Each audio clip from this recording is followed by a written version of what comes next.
So the topic for today is erythropoietin therapy in dialysis patients.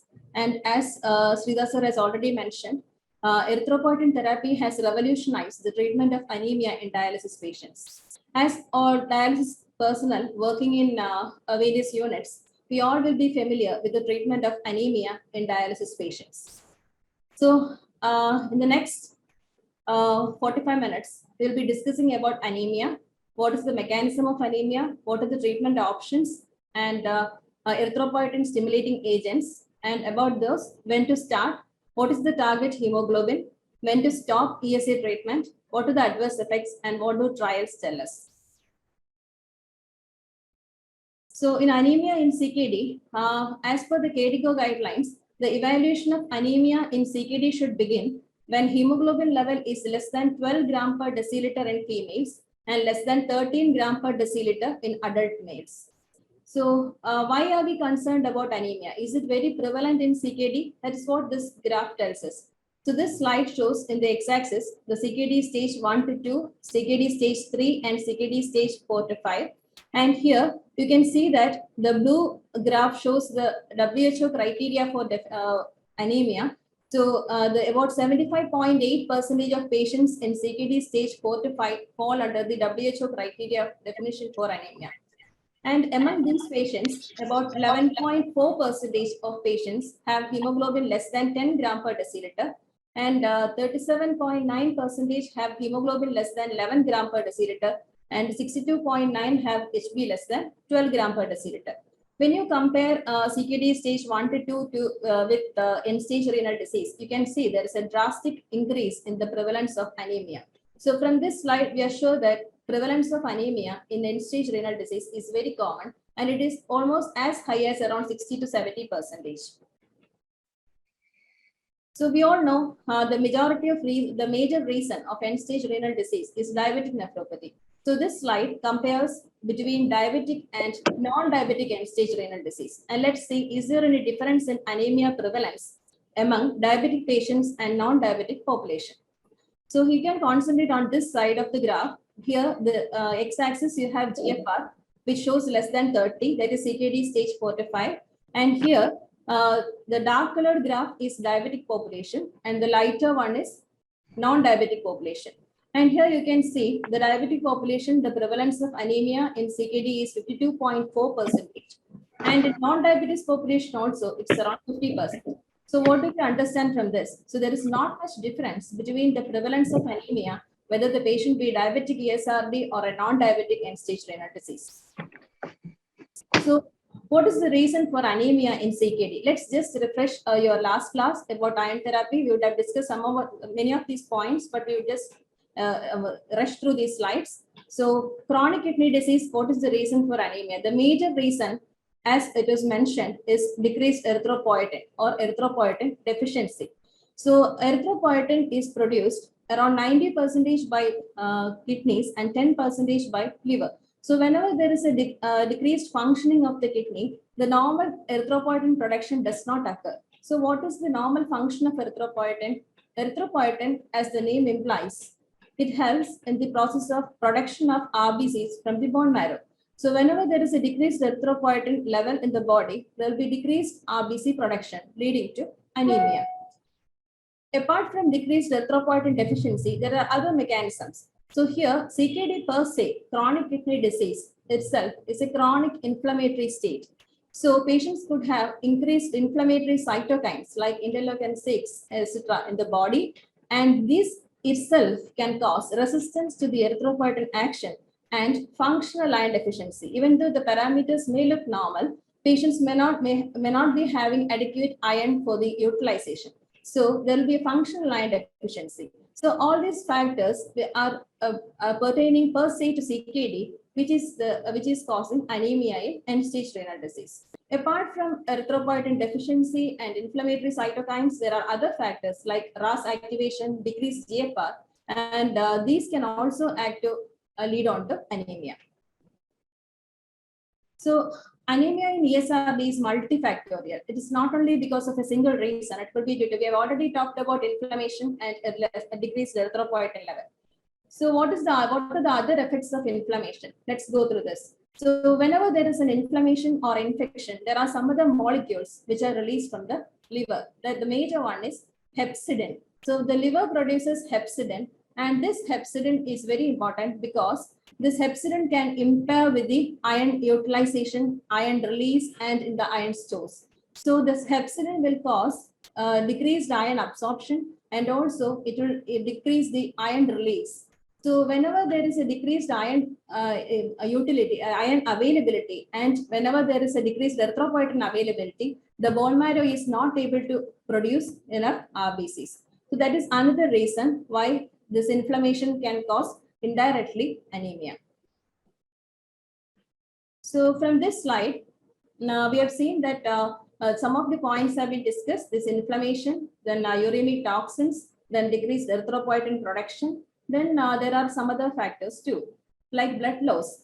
We know in chronic kidney disease patients undergoing hemodialysis, they require multiple times repeated blood drawings. They will be having dialyzer blood loss, and they will be having blood loss even from other like GI tract. There could be patients could be on antiplatelets. There could be occult blood could be positive. So they could be having blood loss, which could be a reason for anemia. Then patient can have patients on ESRD, they have uremic toxins in the body. So if the patient is inadequately dialyzed, if patient is under dialyzed, these uremic toxins, what happens is compared to a normal person, the patients with ESRD, they have a shortened RBC lifespan. The RBC lifespan will be shortened. So they will be having anemia. So that is another reason. So in chronic kidney disease, so all these factors. Apart from that, there is a major other factors also. Like we have talked about the factors which are related to chronic kidney disease, and there are some other factors too. So the another major factor is iron deficiency, which is very common. As sir has already mentioned, iron deficiency is very common in dialysis patients. So CKD patients. So the major factors are blood loss, inflammation, then uremic toxins, increased hepcidin because of the increased inflammation, then shortened RBC lifespan, and decreased erythropoietin production. And all these factors together can lead to anemia. So whenever we are considering about the treatment, we have to consider all these factors, and then only anemia management in ESRD will be successful. So as we have seen, under kidney disease, where there is accumulation of uremic toxins, there is decreased erythropoietin level, and the decreased erythropoietin, there will be decreased erythropoiesis from the bone marrow, and there will be decreased RBC production, and so there will be anemia and its further complications.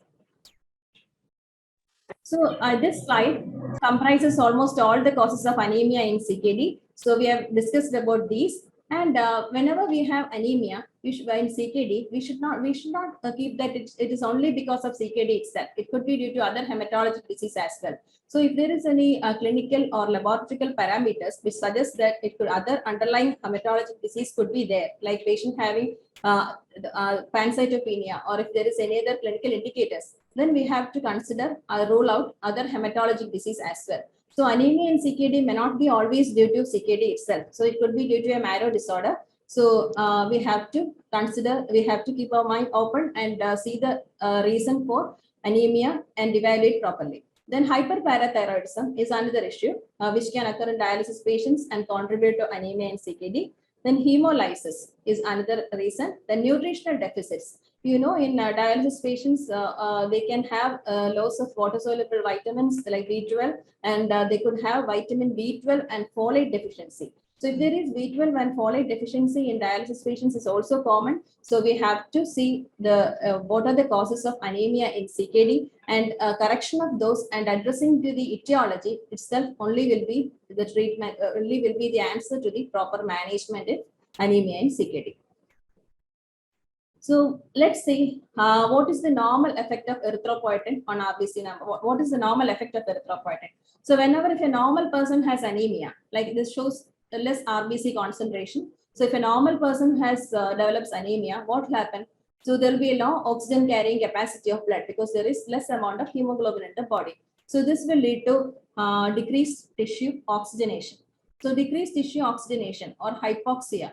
this tissue hypoxia will act as a stimulus for the kidney to produce erythropoietin. So this with this tissue hypoxia, kidney will try to increase the production of erythropoietin. And this increased erythropoietin will act on the marrow and stimulates the production of RBCs. And the RBC concentration will come to normal. That's what happens in a normal person. Whereas in a disease, in a non-functioning kidney, this normal mechanism to tissue hypoxia, the normal response to tissue hypoxia does not occur because kidney is not, because there is a decreased erythropoietin production. Kidney is not able to act according to the level of tissue hypoxia. And so even though anemia is there, kidney won't increase the production of erythropoietin. So the anemia will persist unless we supplement erythropoietin.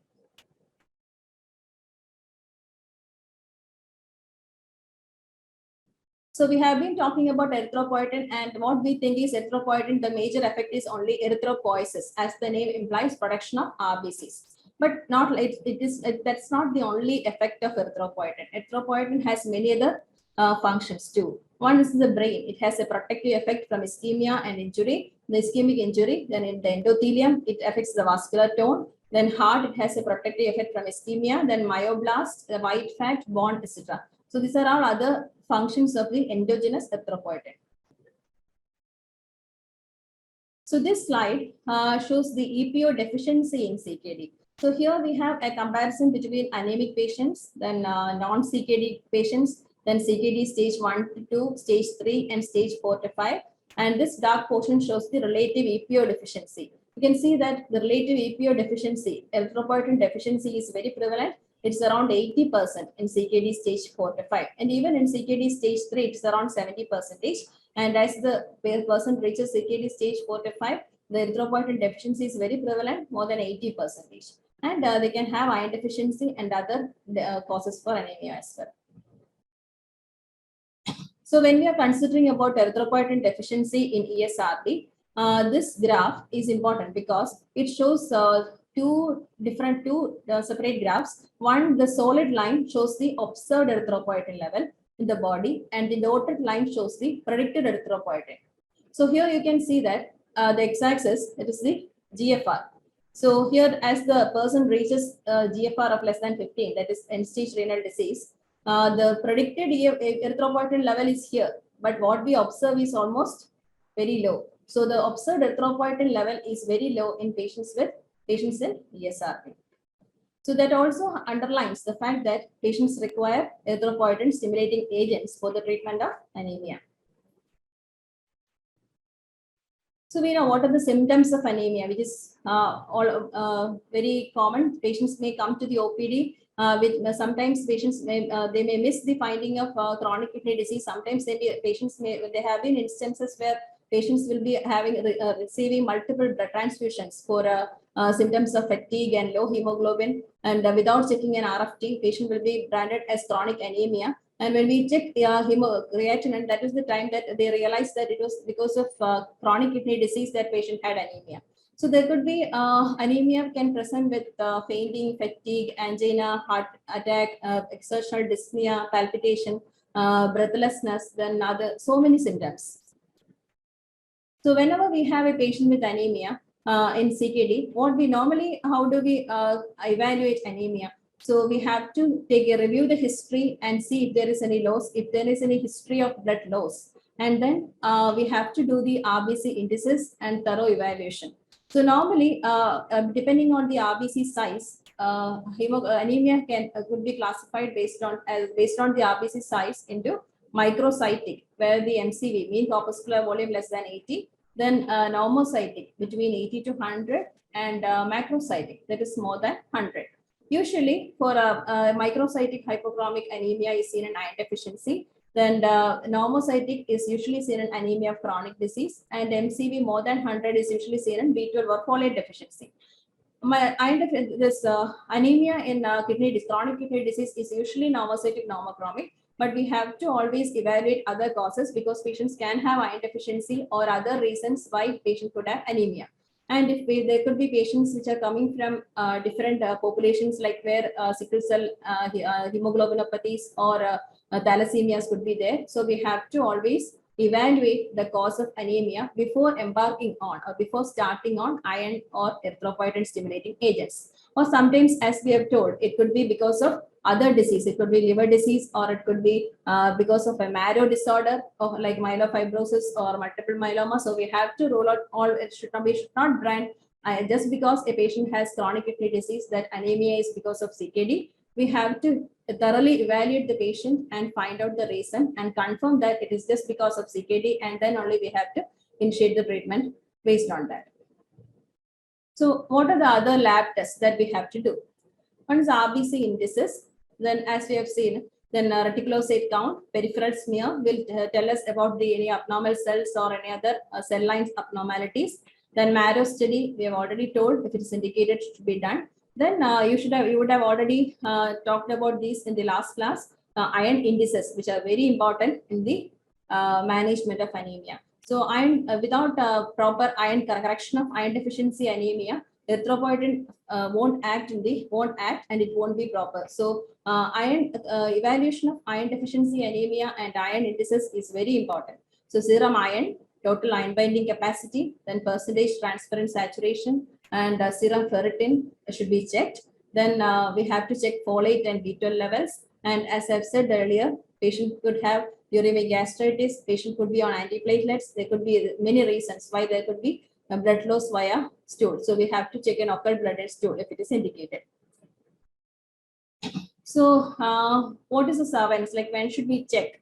So there are individual protocols for individual dialysis unit. So usually check hemoglobin at least monthly, and transferrin saturation and ferritin should be checked at least every 3 months. But if there is situation like where we think that patient could require frequent testing, like recent blood loss, or if patient is going for a major surgical procedure, or for assessing response to IV iron, or if patient requires more than the previous ESA dose, then we have to keep a regular follow-up on these parameters. This graph compares the prevalence of low iron indices in CKD between men and women. Here, this is not per se to CKD end-stage renal disease. It is for all patients with GFR less than 60 ml per minute. And here, you can see that in women, the percentage is around 72.8%, and in men, it's nearly 60%. So low iron indices in CKD is very prevalent. So what is the importance of these transferrin saturation and ferritin? So these are some of the scenarios where we have a low hemoglobin and transferrin saturation low. In such patients, we think that it is because of these reports show that it is a deficiency of iron, which is to be addressed first. And such patients should be treated with iron with IV dose of IV iron with repeated course and until the transferrin saturation improves. Or if hemoglobin is less than 10 and transferrin saturation is more than 30. Such patients are usually started on erythropoietin stimulating agents. And in this situation, patient has HB more than 10, but T-site is less than 20 and ferritin is also on the lower side. Such patients, we have to consider it as iron deficiency. Then here in this scenario, hemoglobin is less than 10, saturation is more than 20, ferritin is more than 200. So we don't have to treat them with iron or ESA, but the problem is we cannot leave these patients alone and think that they have a proper iron status and hemoglobin. Usually what will happen is over the next few months, there could be a reduction in these levels and patient can develop anemia. So there comes the importance of surveillance. So we have to keep a regular follow-up of these patients and revise the treatment strategy. Otherwise, adhering to a normal regime may not be sufficient for all these patients.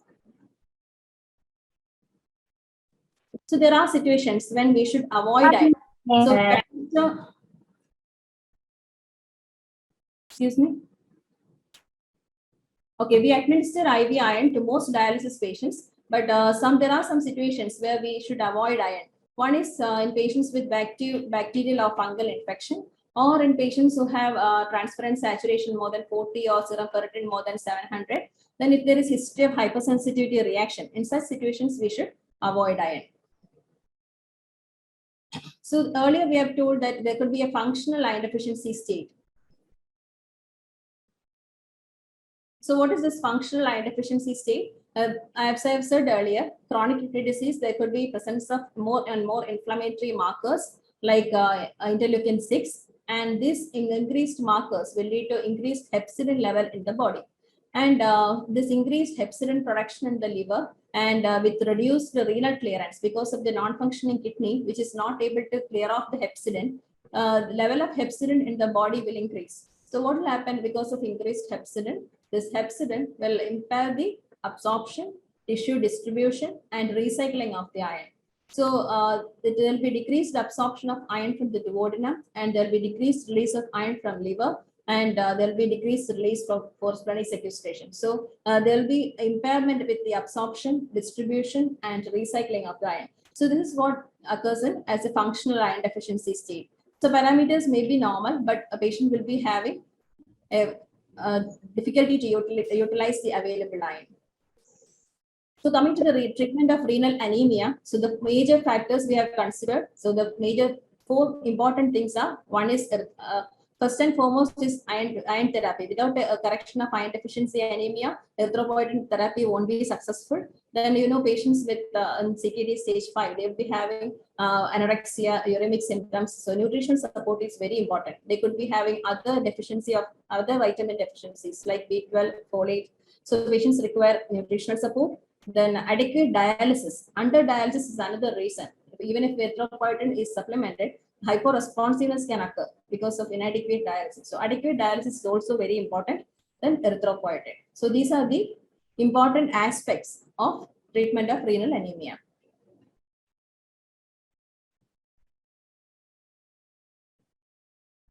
So let's see what is the history of erythropoietin stimulating agents. So it started from 1985. So it was before 1985 itself, the gene for erythropoietin was cloned. It was genetically engineered. And the first study of erythropoietin in renal anemia was reported in 1986. And initially, the concern was more for patients with cancer, malignancy related anemia. So studies were published in 1990. And then by 94, ESAs were approved in Europe for treatment of cisplatin. Cisplatin is an agent used in cancer treatment for cancer-related cisplatin-related anemia. And then by 2000 to 2002, ESAs were approved for all chemotherapy-related anemia. And then by 2004, then there were some studies which were out, which is suspicious of the risk-benefit ratio, whether the risk is more. And then there were other studies on the effects on other function, and then there came numerous studies on newer molecules of erythropoietin stimulating agents. When did ESAs become the cornerstone of treatment of anemia in ESRD? Let's see what is the history of ESAs in the treatment of anemia of end-stage renal disease.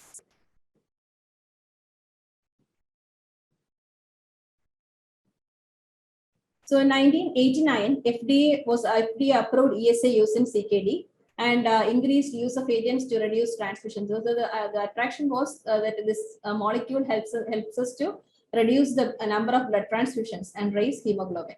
By 2000 to 2005, average hemoglobin, it was 11 to 12.5, and early data of increased mortality in cancer patients came out. And 2007, FDA issued a black box warning of safety. And 2008, FDA warning about increased risk of cancer, thrombosis, and they wanted to reduce the target hemoglobin to 10 to 12. Then average hemoglobin was kept at 11.5 to 12 through 2011. By 2011, it became more conservative recommendation from FDA, and upper limit was kept as 11 gram per deciliter. And then by 2012 also, average hemoglobin 10 to 11 gram per deciliter, and average monthly epoetin alpha dose around 10,000 units per week. So let's see what are the benefits of ESA. So erythropoietin stimulating agents has multiple, like it can be cardiovascular benefits or non-cardiovascular benefits. What are the cardiovascular benefits of erythropoietin stimulating agents? One is reduced heart rate. It reduces the reduction in the high anemia is associated with a high cardiac output state. So there could be correction of anemia, helps in reduction in the high cardiac output. It reduces the anginal episodes and myocardial ischemia. there is a regression of the left ventricular hypertrophy, and there will be stabilization of the left ventricular dilatation, and another factor is increase in the whole blood viscosity. And apart from the cardiovascular benefits, there are some non-cardiovascular benefits of erythropoietin stimulating agents.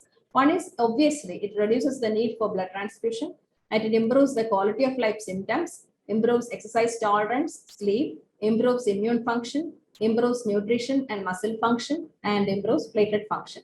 So these are other benefits of erythropoietin stimulating agents. So let's see what are the erythropoietin formulations and what is the erythropoietin therapy. So how do ESAs act? We have seen that tissue hypoxia is the usual response to usual stimulus for erythropoietin release from kidney, which does not occur in a normal, end-stage renal disease patient. And when we supplement erythropoietin, it acts in the bone marrow. It acts in the burst-forming unit and colony-forming unit, then erythroblasts, reticulocytes, and forms the RBCs, and helps in the correction of anemia. So what are the formulations, different formulations of erythropoietin? So recombinant human erythropoietin was produced by gene transfer into mammalian cell line, Chinese hamster ovary cells. It is a 165 amino acid backbone with 1 O-linked and 3 N-linked glycosylation. And based on the change in this glycosylation and with change in the glycosylated molecules, there were different formulations which were produced. So epoietin alpha, then epoietin beta, then darbepoietin alpha, and methoxypolyethylene glycol epoietin beta, are also called CERA, continuous erythropoietin receptor activator. This epoietin alpha and beta forms in the first generation, darbepoietin alpha forms the second generation, and methoxypolyethylene glycol epoietin beta, or SERA, forms the third generation of erythropoietin stimulating agents. So first generation, epoietin alpha, beta, and the second generation, darbepoietin. So this is called MERSERA also, continuous erythropoietin receptor activator. So epoietin alpha or beta, the half-life is 8.5 hours. So it is usually given either IV or subcutaneous. So what we should know is the bioavailability of intraperitoneal is too low. So in patients in PD, we should not administer it intraperitoneally because the bioavailability will be very less. And subcutaneous bioavailability is 20 to 30%. Even though availability is only 20 to 30%, it has a long half-life. So patient gets benefit out of this. So half-life of epoietin alpha is only 8.5 hours. So compared to IV, subcutaneous bioavailability is only 20 to 30%, but it has a prolonged half-life. For darbepoietin alpha, it is second generation. It has 2 extra N-linked chains. So it has 2 extra N-linked chains, and it imparts more stability to that molecule, and its half-life is around 3 times that of the first generation molecule. Its half-life is 25.3 hours. It has a lower clearance rate, and it's administered once in 1 or 2 weeks.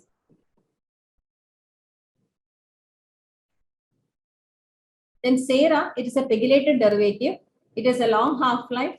Half-life is 130 hours. It is once monthly administration, IV or sub-Q, and both IV and sub-Q has a similar half-life. IV has around 130 hours and sub-Q has around 139 hours, almost similar half-life. So it is called MERSERA also. And when we consider about erythropoietin stimulating agents, there are some other molecules which were available early but withdrawn. One is peginacetide.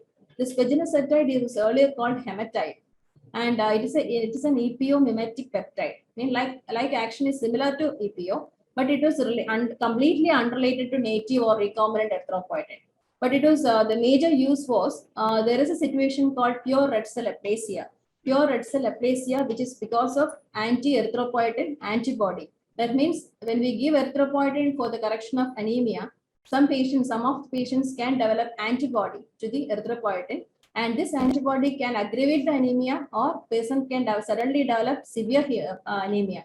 That is called pure red cell aplasia due to anti-EPO antibody. And this peginacetide was useful in the treatment of anti-EPO mediated, antibody mediated pure red cell aplasia. but it was not there much in the market because it was withdrawn due to severe anaphylactic reaction. So it's not available. So we have said earlier about the hepcidin and the chronic inflammatory state and what hepcidin does to our body and what is the problem of hepcidin, having a high hepcidin level in the body, because it impairs with the iron absorption, utilization, storage, and release. So we have seen that slide. So what can we do for that? So hypoxia-inducible factor or prolyl hydroxylase inhibitors or HIF stabilizers, they are the new drugs in trials. So these are undergoing global and regional phase 3 clinical trials, and some of the molecules have been made available in Japan, like daprodustat. So these were studied in CKD patients, and what the action is, this causes stimulation of endogenous erythropoietin, and it promotes iron mobilization and utilization. So what is the conclusion based on this study, which was published in ISN? That HIF stabilizers demonstrate efficacy in the treatment of anemia of CKD. So they have not only the effects beyond, they have effects beyond erythropoiesis and iron metabolism regarding the cardiovascular safety. But these molecules are not mentioned that their long-term efficacy, long-term safety profile have not been available till now because they are not widely available for use. So these are the newest drugs for erythropoietin stimulating agents. This HIF stabilizers increase the endogenous EPO production, and they are orally active agents. All the molecules that we have told earlier are either IV or subcutaneous use, and these are orally active molecules, and the names are roxadustat, daprodustat, vadadustat, and molidustat. These are the orally active agents, HIF stabilizers, which are in trials. So this slide, as I've told earlier, these erythropoietin stimulating agents, this slide shows the comparison between the half-life after IV administration and subcutaneous administration. Here you can see apoietin alpha and beta in healthy volunteers. The mean half-life after IV administration was 6.8 and after subcutaneous administration was 19.4. And dabipoietin alpha in patients on dialysis, the half-life was 25.3 after IV administration, and it was 48.8 after subcutaneous administration. And methoxypolyethylene glycol apoietin beta or Mircera in CKD patients on dialysis after with mean half-life is almost similar after IV and subcutaneous administration. It's around 139 hours. So how to initiate erythropoietin stimulating agents? As I've told earlier, we should always exclude other causes of anemia and check iron status, and patient should be iron replete, which patient should be correction of iron deficiency should be done. Otherwise, then only we have to consider the starting erythropoietin stimulating agents. So HB level at which ESA to be started is usually by around 9 gram per deciliter. And the common HB target is 10 to 12 gram per deciliter, not like a normal person where we target more. In end-stage renal CKD or end-stage renal disease, the target is a little bit on the lower side. Why is it so? We'll see later. Then starting dose of apoietin is 25 to 50 IU per kg. And for dabipoietin, the dose is 20 to 30 microgram once weekly. And for Sera, it is 30 to 60 microgram once in 2 weeks, or it could be given once a month also. And this slide shows the dose equivalence when we convert from one molecule, one formulation to another, like apoietin beta to dabipoietin or Sera. What is the usual conversion? It's just for a guidance only. It's not like absolute. But usually for an apoietin beta unit of the 8,000 unit per week, IU per week, we can convert it into dabipoietin around 40 and Sera up to 150 microgram per month.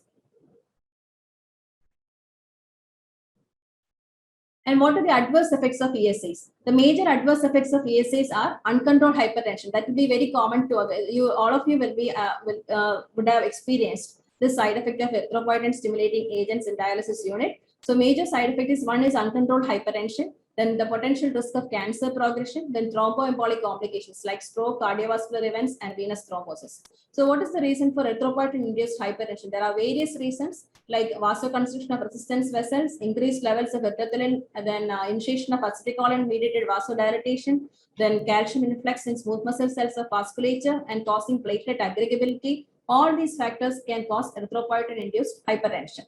And whenever we have told that there is an increased cardiovascular risk, so what is the reason for increased cardiovascular risk with erythropoietin? It could be because of the increased blood viscosity, then hypertension, then direct effects of erythropoietin stimulating agents, then oxidative stress from IVIN. So all these factors can cause increased cardiovascular risk. Then ESAs and cancer. There have been various studies where it was found that ESAs, erythropoietin stimulating agents, when we administer in cancer patients, is there an increased risk? So this study, all these studies were done in head and neck patients with malignancies, various malignancies like head and neck cancer, metastatic breast cancer, lung cancer, lymphoproliferative cancers. And here the right side, we can see adverse outcome. So almost all of them, all the studies show that there could be hazard ratio for death is around 1.3. That is clinical p-value is significant. That means in cancer patients, we always have to think twice before administering erythropoietin stimulating agents. There could be patients with malignancy who are undergoing dialysis. So in those patients, we have to discuss with them regarding the option of and the side effects of erythropoietin stimulating agents, because so many times the risk is more than the benefit. And there is hyporesponsiveness to ESA. That means hemoglobin does not increase from baseline after 1 month of appropriate dose, or there could be more than 50% increase in dose requirement of ESAs. Like earlier patient was having a normal stable level of hemoglobin, and suddenly there could be an increase in the requirement of erythropoietin stimulating agents. Then we have to find out, is there any other reason other than, or is there any other new development, like it could be either an iron deficiency or inflammation, and we have to check whether patient is getting adequate dialysis or not. So inadequate dialysis or iron deficiency anemia could cause hyporesponsiveness, means the optimal response to erythropoietin stimulating agents won't be there. And there could be other factors like B12 or folate deficiency, then blood loss, then marrow disorders, poor compliance, then anti-EPO antibody, AC inhibitors. All these are other factors which have to be addressed. And this EPO-induced pure, I've told earlier, some when we mentioned about peginocetide, that it was used in EPO antibody-induced pure red cell aplasia, where EPO antibodies were formed in these patients. So this slide shows that this patient was on epoetin alpha sub-Q, 50 IU per kg per week, and hemoglobin was fairly around 11 gram per deciliter. And suddenly they had an increase in dose, 75 IU per kg per week. And you can see that there is a sudden drop in hemoglobin to around 6 gram per deciliter. And that was the time where the reason for sudden severe anemia was evaluated, and bone marrow was done, and bone marrow was showing pure red cell aplasia, and there was presence of anti-EPO antibodies. This is a situation where how anti-EPO antibodies can cause pure red cell aplasia, and patients will require recurrent blood transfusions.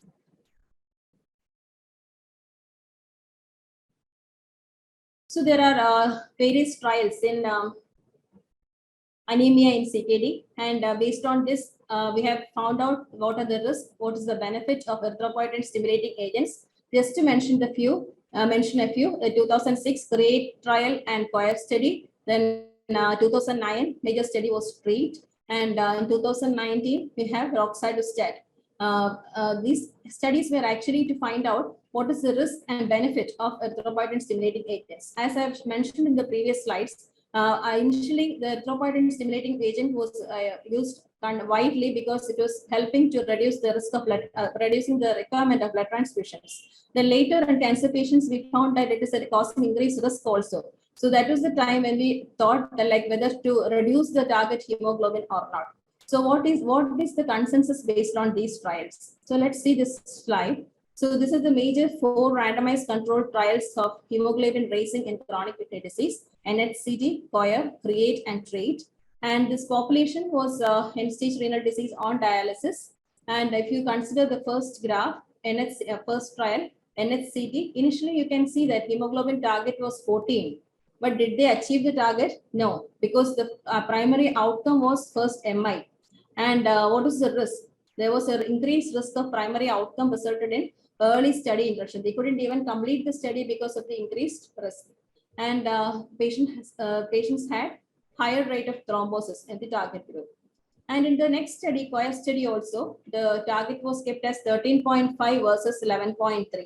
And here also the composite of MI, hospitalization for chronic heart failure, stroke, etc. were assessed. And the result was increased risk of primary outcome. And in the CREATE study also, the hemoglobin target was 13 versus 11. And here there was one thing we have to notice was whenever there was a hemoglobin was high, patients had an improved quality of life. But there was a trend towards increased risk, but it was not that significant. Then in TREAT trial, TREAT study, the target was 13 versus 9, but there was a higher rate of stroke in such patients. So in the when we talked about erythropoietin stimulating agents, we have talked about the newer molecule, SERA or Medsera, that is the longest acting one. And then this study, which was published in American Society of Nephrology, and this is a multi-center randomized controlled trial, which is comparing the conventional erythropoietin, like erythropoietin alpha or beta or dabipoietin with with the newer molecule, with the third generation. That is comparing the conventional erythropoietin with the third generation erythropoietin to see whether it achieves the target or is there any increased risk associated with the newer molecule. So here we can see that in these CKD patients with the now sample size was around 3,000 and they were followed up for a median of 3 years and 4 months, and patients were randomized into two groups. About 45.4% were methoxy on SERA and 45.7% were on conventional ESAs. And the primary endpoint was the time to first occurrence of death, non-fatal MI, and non-fatal stroke. And here you can see that in the SERA group, the all-cause mortality was 39.6%. And in the conventional group also, it was around 39.5%. So what do we understand from this study? From this study, we understand that it is not having an increased adverse effects compared to the conventional one. And in patients with chronic kidney disease, it's this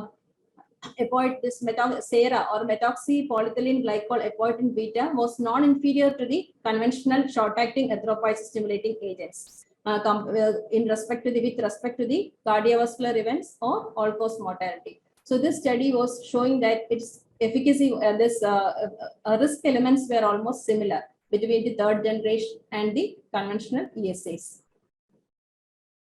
And we have talked about oral daprodustat, which is an HIF stabilizer. And this study was done in Japan.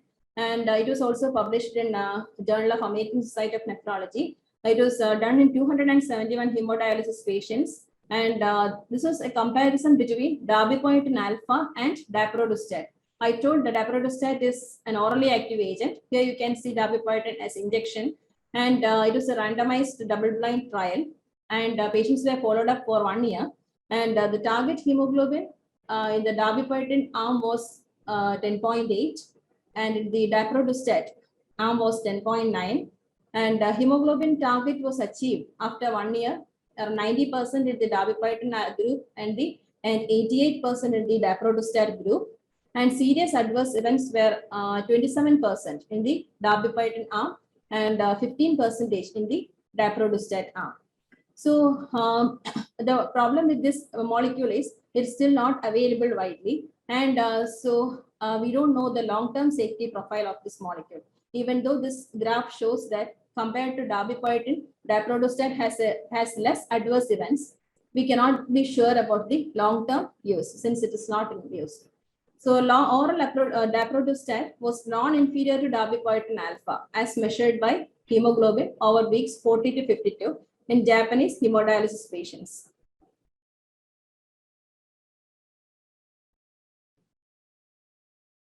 So there is another study of types of erythropoietin stimulating agents and mortality among patients undergoing hemodialysis. So we know there are short-acting agents and long-acting agents. And this study compares the mortality and other side effects of short-acting agents versus long-acting agents. And when we talk about short-acting agents, it's mainly erythropoietin alpha and beta, and long-acting agents are dabipoietin alpha and sera. And in this study, it was a large study which was done in Japan. Almost around 2 lakh patients underwent this study, and it was a 2-year follow-up. And the conclusion is long-acting ESA's use might be associated with higher rate of death than short-acting ESA use among patients undergoing hemodialysis. So that is another reason. That is the conclusion of this comparison between short-acting and long-acting ESAs. So this was the long-acting ESA use. It was associated with increased rate of cardiovascular death, including death from cardiac disease and stroke, and the rate of non-cardiovascular death, and in particular death due to malignancy and infectious disease, was also elevated in the long-acting ESA users. So now we know initially why we have kept a low target of hemoglobin in ESRD. These are based on these trials, and usually the desired hemoglobin is around 11 to 11.5 gram per deciliter. So we are reaching the end of the study, end of this session, and this. So we have to remember anemia is very common in the CKD, and iron deficiency and erythropoietin deficiency are major causes. And patients always, it's not like a one-time check and then we leave the patients with iron or erythropoietin prescription. That patients require monitoring of iron indices and hemoglobin regularly.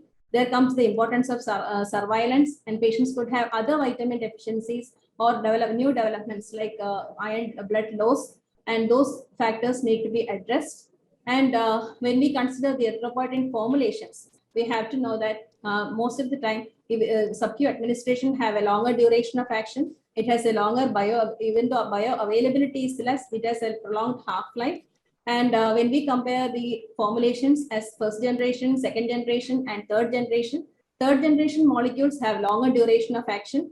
And there are some orally acting agents as well, that is called HIF stabilizers, and which are in trials and not widely in use. And they are the promise in the erythropoietin stimulating agent therapy. It is just a consensus of this.